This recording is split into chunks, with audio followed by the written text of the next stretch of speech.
आम्हाला कोणत्याही पद्धतीची त्यांची नोटीस न देता पोलीस आम्हाला इथून जाऊ देत नाही आहे. 23 तारखेला अर्ज दिला. अर्ज दिल्यानंतर त्यांनी FIR दाखल केली नाही. अत्यंत क्रूर पद्धतीनं अक्षरशः बिंदू चौकातला जो ऐतिहासिक बुरुज आहे त्या बुरुजावर आमच्या कार्यकर्त्यांची डोकी फुटली असती इथपर्यंत पोलिसांनी आम्हाला ढकलाढकली केलेली आहे. आम्हाला कोणत्याही पद्धतीची त्यांची नोटीस न देता पोलीस आम्हाला इथून जाऊ देत नाही आहे. 22 तारखेला मला कॉल आला होता आमदार संजय गायकवाडांचा. तेव्हापासून पोलिसांनी फक्त त्रास द्यायचं काम केलेलं आहे. 22 तारखेला मी तक्रार द्यायला गेलो. त्यावेळेला राजारामपुरी पोलीस स्टेशनला आम्ही कॉल रेकॉर्डिंग वगैरे दिलं. 23 तारखेला अर्ज दिला. अर्ज दिल्यानंतर त्यांनी FIR दाखल केली नाही. त्याच्यानंतर आम्ही 24 तारखेला गेलो.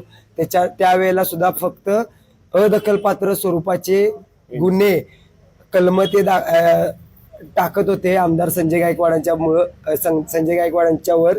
त्यामुळं आम्ही त्यावेळेला कोणत्याही पद्धतीची मी तक्रार न देता मी तिथून निघालो.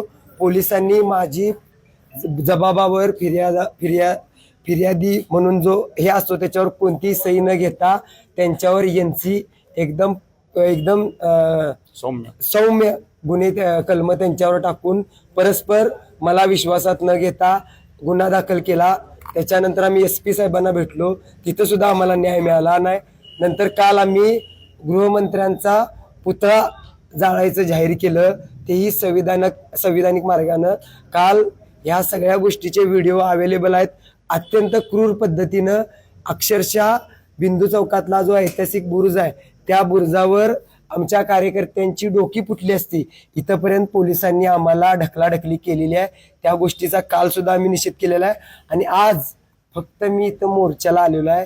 इथं आम्हाला काही बाकीचं काही करायचं नाही आणि तो आमचा इतिहास नाही आहे.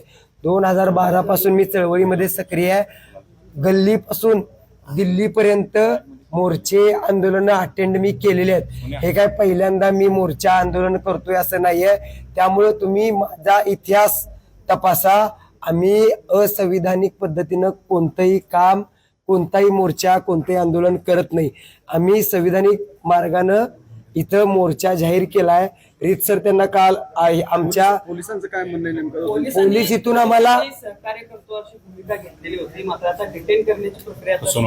फसवणूक केलेली आहे आमची. खरं तर आम्ही एक साधा कार्यकर्ता आहे. मी पोलिसांना चुकून 2 व्हीलरनं सुद्धा तिथे जाऊ शकलो असतो, पण आम्ही पोलिसांबरोबर सहकार्याची भूमिका घेतलेली आहे.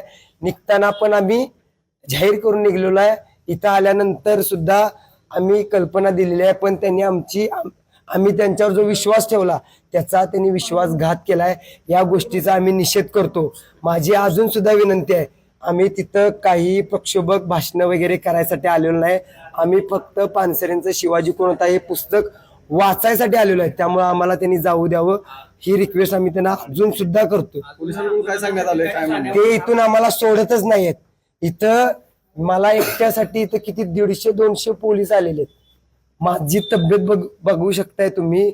एवढ्या पोलिसांची गरज आहे का? त्यापेक्षा एका दुसरा पोलीस आमदार संजय गायकवाडांना कडे पाठवा, त्यांच्यावर गुन्हे नोंद करा, त्यांना अटक करा. आम्हाला काही इथं हाऊस आलेली नाही एवढ्या लांबून इकडे यायची. आणि आमच्याकडे त्यांच्यासारखा पैसा इकडे ढीक पडलेला नाही. आम्ही कष्टकरी गोरगरिबांची चळवळ करतोय. आणि साध्या एकतर मी पूर्ण दिवस झोपलेलो नाही.